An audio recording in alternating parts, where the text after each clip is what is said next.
Hey guys, this video is kind of unique. I filmed it down in Florida with my friends at ProToolReview. We talked about 9 or 10 things that have been affecting the industry since COVID, as well as some of the trends in the building industry in 2022 that we're seeing happening here in the Boston area and across the country. I hope you check it out. There's 2 videos. This is part 1.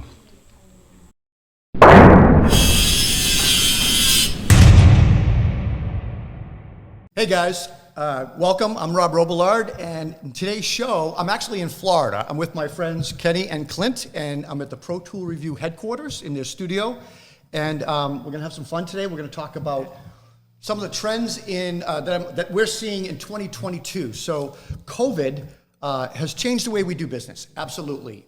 As a remodeling contractor, rising costs, materials, delays, there's so many things that have happened. But it's changed things, and we've had to adapt and kind of morph with it. So I wanted to talk today about some of those changes and some of the trends that we're seeing, and I think that are going to stick around now for some of it. So let's start off with talking about, oh, and by the way, we have Stan Durlacher here from Toolbox Buzz Crew. Not just another pretty face. Not just another pretty face. He actually knows what he's talking about. Yep. So guys, let's talk about new tools and technology. You two especially, I mean, that's your business. You write about tools, we test tools, we review tools. What are we seeing for new technology that kind of impresses you that you think is going to be a new trend moving forward? Oh, definitely we're seeing a trend toward higher productivity, right? It's all about how do I get more done with fewer human resources, and some of that we're seeing through technology, particularly for your crib managers, right? So we've got several systems out there to help manage inventory and figure out where are the tools located, where are my assets located, and efficiently get them from one place to the other, and some of it's just simply tools that do the job more quickly or more efficiently. Are you kind of talking about some of the, like what Hilti has with the communications that the product managers and stuff can use for the tool crib? Exactly, I think DeWalt had a version of it, Milwaukee, the tags and different things that they use. Yeah.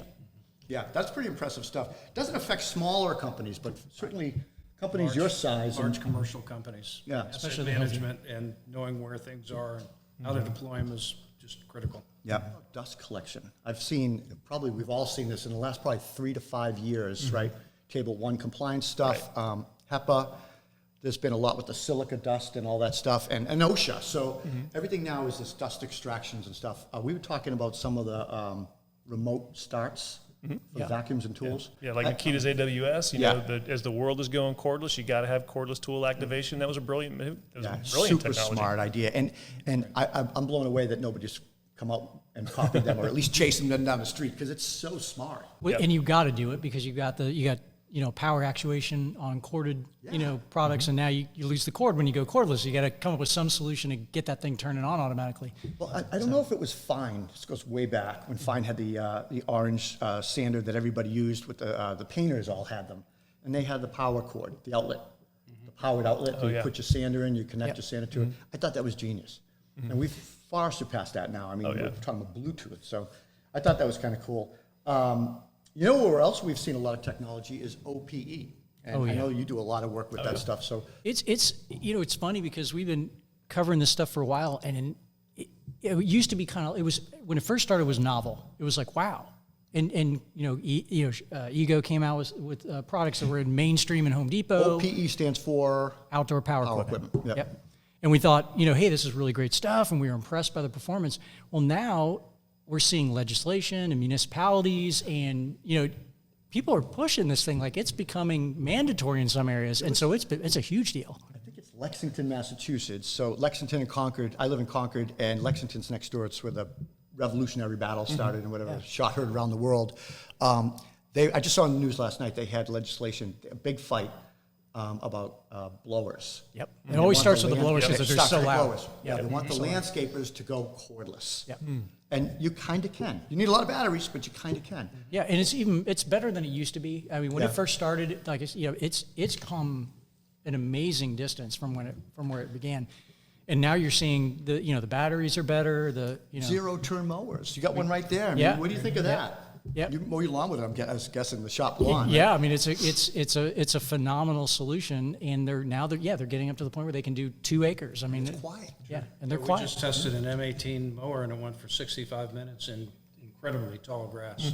Yeah, that's right. Unheard of. Yes. What other things at OPE are we seeing that are kind of cool? Like at the chainsaws? Do you ever think you could actually cut a tree down with a battery-powered tool?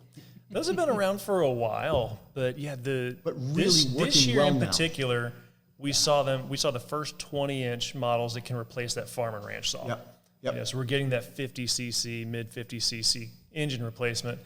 And one of the things that I really like about it is, especially if you're climbing, right? Yep. I don't have that gas engine running when I'm talking to my guy on the ground. As soon as I'm done super cutting, quiet. it's off. We can communicate. It's so much better, and then I don't have to worry about turning the saw back on. I might have to hit a button, Right. right, But it's I'm easy. not pulling Yeah. that cord again. There's guys that will never use a gas top handle again. Yeah. I mean, after they've experienced what it's like because you can make the cuts. You can still make the cuts. Yeah, Yeah. And really if you can. treat the saw right, it's going to last. And I mean, I use I'm on a platform at home for my home that I've got just about every tool I need and 3 or 4 batteries. And I just swap the batteries as I need, including the lawnmower. Yep. So let's move on, though. I want to talk about, because I really wanted to talk about some efficient technology. And Stan, this is probably in your wheelhouse more than most of us, but I think, Clint, Kenny, and I can talk about drones a little bit, but I've seen in the construction industry, I've seen drones we use them to take, photo our shots and stuff. Sure. But I've seen them used for inspections, for example. Sure. Yep. They're inspecting glazing on tall buildings, and that eliminates the guy in the suspension rig going down the side of a building, which is an absolute It's so much safer liability to do it with a nightmare. drone. So, yeah. As a commercial contractor, you buy a certain number of drops, and then you're into change orders. Okay. So if you want to see where the caulking is on a building, you don't have to use one of your drops. You just fly a drone. It gets a lot closer, a lot quicker. It's a lot more controlled. And you can see, some of them even have a Hasselblad camera on them now. Like the Are you DJI getting stuff. real-time information from that? So in other words, it's not the guy up in the rig taking photos. Are you are like engineers on the ground looking at the video that the drone Oh, is shooting? absolutely. Yeah. So real-time absolutely. information, Yeah, I mean, that's great. some of the DJI drones that we run have 12 kilometers worth of tether, if you will, electronic tether. So My son's actually going to school just a mile up the road at the Central Florida Aerospace Academy. It's part of our public school system, which is amazing to me. And one of the classes that they're able to take is unmanned aerial systems, and they're teaching them how to fly drones. And these kids are coming out, graduated from high school, and if they don't want to go to college or they're able to start a business right out of school, doing that exact kind of thing. exactly. Working for building contractors, working for the utility company, checking the lines, all of it's being done with a drone now. Too. All of that stuff. All inspections really that are off the ground. Even silly stuff like dropping off materials for a re-roof. They put the metal roof on this building, and they came by, and it used to be they'd sit at the back of the truck and operate the controls, and the guy's sitting here in the middle of my yard, much safer because he can see better, he can position himself independent of the truck and see. I love all that stuff. Have So you ever great. seen I think it's Waste Management. There's a couple companies that do it. They have the Bagster, and the guy comes, and it's basically an articulating crane, and the guy just puts it around his neck, and he uses the thumb, what do you call it, the joystick, and he just picks the bag up and dumps it. It's just like, I love that. See that old game you saw in like Pizza Hut and stuff where you had the claw. It's coming. All that guy's like, money I knew was it. coming in handy. It's like mom and dad, all those quarters I spent, I knew it'd be worth it. But it has more than 3 claws. That's right, yeah. And it's a lot more And it successful. doesn't It keeps drop hold of everything. it. So we talked earlier about, I think we were talking about Hilti and the tool crib. So Hilti does some pretty amazing technological things on the job site and mostly commercial, right? So one is robots. We've seen a lot of these robotic things. J-bot and all that. Uber expensive, yeah. But about a year ago, you did a review on concrete sensors. Concrete sensors. Can you talk about that? And then I want you to lead right into BIM, because I think the BIM stuff is, but you got to explain what all BIM is and everything. Okay, yeah, no, I'll try to do that. We were building a 29-story building, residential building in Boston, and we were approached by Hilti, and they said, how would you like to try our concrete sensors? We just purchased a concrete company that has these little sensors that you tie in the rebar. And, They get buried. They get buried in the Yeah. concrete, they get cast in the concrete, and they transmit for the next 18 months. And they tell you everything you want to know about the aging and the humidity and the characteristics of the concrete you use. You do need to research the concrete and get the actual mixes that you're going to use. And they have to put it through their laboratory to calibrate the concrete characteristics against their bugs. Okay. But once they're in there and you can start pouring day one. I think we cast the first 4-foot thick slab, and we had 16 sensors in it. What kind of decisions came out of that for you as you were learning to use this? Like, what did it drive the bus on anything? Yeah, absolutely did. So, yeah, you've got the 16 sensors, and you're 38 feet down in a hole, and you look at the temperature characteristics, and you say, we need temp heat and blankets in that side so that we don't start to freeze the concrete. Because it's telling you it's too cold. It's too cold. And then as you go up in the building and you get into the summer, if you need to start getting ice or additives in the concrete, it tells you right away. I mean, these things are virtually instantaneous. These are skyscraper foundations. They go down, 30, 60 feet before they go up. Now, would this do anything to help you with pour rates or anything like that, or would it be? Is it just for? No, not really. It's just more. Well, for example, this building that we're currently involved with in St. Pete, 28-story high-rise, there will be a post-tension slab. So, the structural engineer and I are in conversations about how much do we trust the Hilti concrete sensors. Okay, because you don't want to take the reshores out premature, Sure. but you want to be absolutely perfect. So it may not prevent us from having to do breaks until the engineer is satisfied that the correlation between the Hilti data and the breaks is actually virtually perfect. So on the upper floors, we may save a little bit on breaking a bunch of concrete cylinders. We'll still take them. There's so much I do not know about commercial construction. And every time I sit with Stan and we have a beer, I learn more and more and I know less and less, right? Right. But and there are other companies doing it, but the Hilti sensors, they basically put a robotic station. I call it robotic. They probably call it something else. A communications module on site. And every single one of these sensors hits that station for 18 months and then gives me the real-time data. In an email or something? Right on the phone, graphs. No kidding. Yeah. Wow. Graphs. Yeah. So Amazing. for things like, and again, for moisture mitigation, back in the good old days when you could mix up anything that smelled really good and got you high, for adhesives. Back in good old days. We didn't have to worry about the moisture content in the Gotcha, slab, but gotcha. we've got a lot of moisture mitigation we have to do now. And there are ways to mitigate it, but how do you know what the moisture is in the concrete? Well, the Hilti sensor will tell you. In real-time feedback. And it will say in this half of the building, we may want to do some temporary walls and run some temporary humidity control in there, get some portable units if that's what it takes, because shot painting the floors and the mitigation you have to go through if the concrete has a moisture content that's too high is very Never expensive. have thought of that. Yeah. Ever. It only came out a few years ago probably, Yeah. but it's pretty interesting stuff. So, Hilti's always at the front end of this stuff, the robots and all that stuff. Tell us a little bit about BIM, because I think, the commercial industry is really taking advantage of a lot of the technology that's out there now. Sure. BIM, Building Information Management Systems, I don't want to sound like an Autodesk, talking head, but let me start at the beginning in the design end. And when we do a high-rise as a developer, we require that all of the design consultants use 3D modeling as their design tool. Okay. And Revit is an Autodesk tool, and Revit is why we do that. And it makes it easier to do coordination drawings with the subcontractors. It makes it easy to do BIM 360, which does the clash detection and things like that. Yeah. It also gives us incredible insight into technology like this. So I took a BIM output. This is the structural model of that 28-story high-rise, and 3D printed it. And we put these on the table and start talking, okay, where can we put condensers? Because we're doing a variable refrigerant system.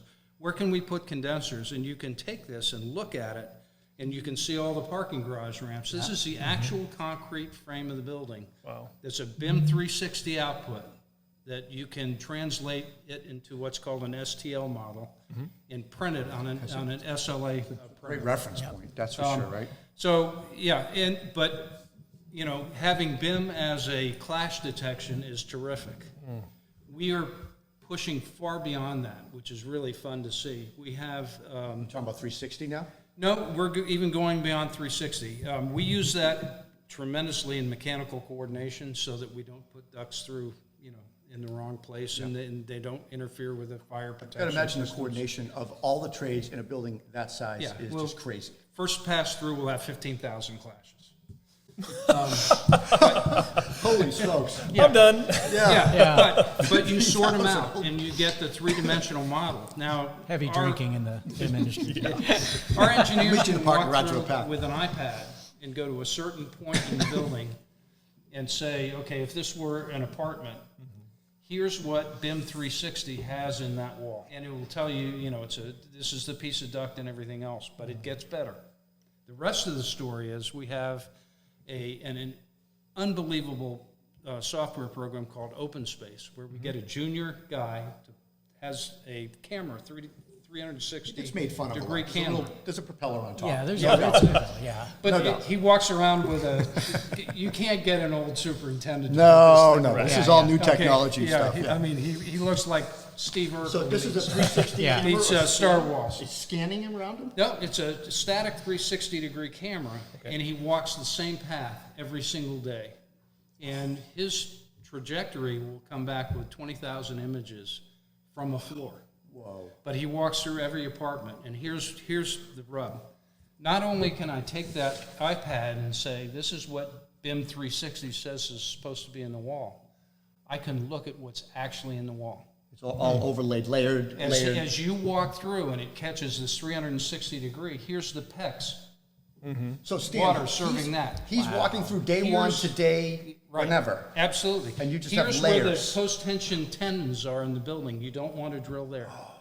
And it is incredible, the technology. And then that's quite a frankly, living that's- document for Yeah. future remodeling and all that stuff. You talk about an as-built, you need some storage. You Yeah. need several Yeah, terabytes of storage. Right. But if you want to know where things are and you have the discipline to capture the data in a consistent format, it's like nothing I've ever seen in 40 years of doing this. That I is wonder if that incredible. stuff's ever going to trickle down to, because, how many guys are walking around like, I wonder if that's load bearing. I bet you could do it go with look. cameras or something maybe, or I don't know. That's It's the interesting. practicality of it, to the right? residential. It's whether yeah. it's practical. And it's the storage, right? Storage is expensive. Yeah. I want to the labor shortage because that's a huge topic with everybody in the trades, commercial, residential. What is it like in Florida too? So we all know there's a skills gap, right? Yeah. What are you guys seeing down here? We got a neighbor right next door that does high-end drywall. He said to me the other day his turnover is 40 people a year. Oh my goodness. I mean, can you imagine just No. training 40 No, people a no, year? no, no. I couldn't He even can't keep, think about it. and they're high-paying jobs. I mean, this isn't minimum wage. It's tough. I mean, they keep people. Yeah.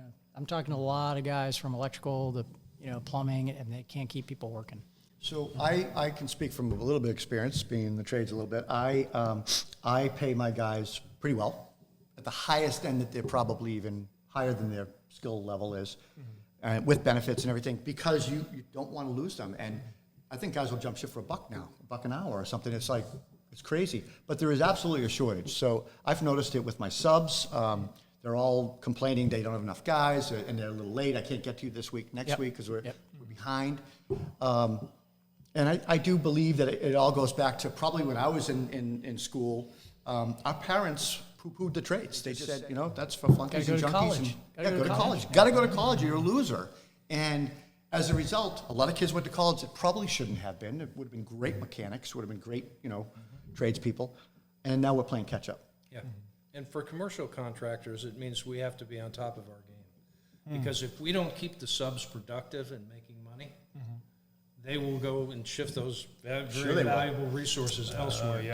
to the general contractor, the construction manager that's running a tight job Yeah. that's efficient. So, that's the sort of silver lining to some of the cloud is for people that can get their act together and figure out how to help the subs make money, they will have enough resources. The others will not. Yeah. So here's an interesting thing for you two guys. We've seen Instagram come up in the last few years and kind of these influencers, and a lot of them are tradespeople. Trades have kind of become cool again with the Gen Z population, right? What was it, 1995? What is it, 95 to 2000 something? Yeah. 10, something like that. 2010? Yep. So have you noticed that? I mean, if you think about who are some of these influencers, they fit right in that Gen Z age. Oh, yeah. They're cool. The beards. Some of them got Some of them beards. have really long beards. Some of them tattoos. Some of them are ladies. Yeah. So the trades have kind of got cool again. I do think that those folks are kind of helping the trades a little bit because Oh, more than kind of. you're seeing how cool they're these great. kids are seeing how cool they are. I'm like, Yeah, they're like it's cool. superheroes for Yeah. the trades. It's great. Yeah. And the thing is, you got, the trades are. It's a different animal. I mean, you do your job, you come home. You don't take it with you. No. You're done. Well, if you own the You mean I business, could- if you own the Yeah. business, but I I'm can just stop saying, if you taking just it go home to with your me? job- Well, you can't. You're an owner. Are you hiring? I am hiring Kenny. I would hire you in a heartbeat. I don't even Can I work relocate you. remotely? Yes. Well, let's talk about Kenny working remotely because that's my topic next. Anyway, working remotely and mobile access. Guys, thank you for letting me have this show in your home Yeah. base. This was a lot of fun. That was a ton of fun. enjoyed it. Absolutely. Really enjoyed it. And guys, if you have any questions for any of us here, please leave a comment. We'll be sure to get back to you. And I'm Rob Robelard. We'll see you next time. Take care. So in part 2, we're going to talk about working remotely, mobile access. We're going to talk about the rising cost of materials, delays in materials, shortages and supply chain issues, green building, modular and offsite building, as well as residential projects that are hot for 2022. I hope you tune into video number 2. It's coming out in a few days. Please consider supporting this channel. Like the video, leave a comment, but more importantly, subscribe and click the notification bell so you don't miss any future videos. Thank you.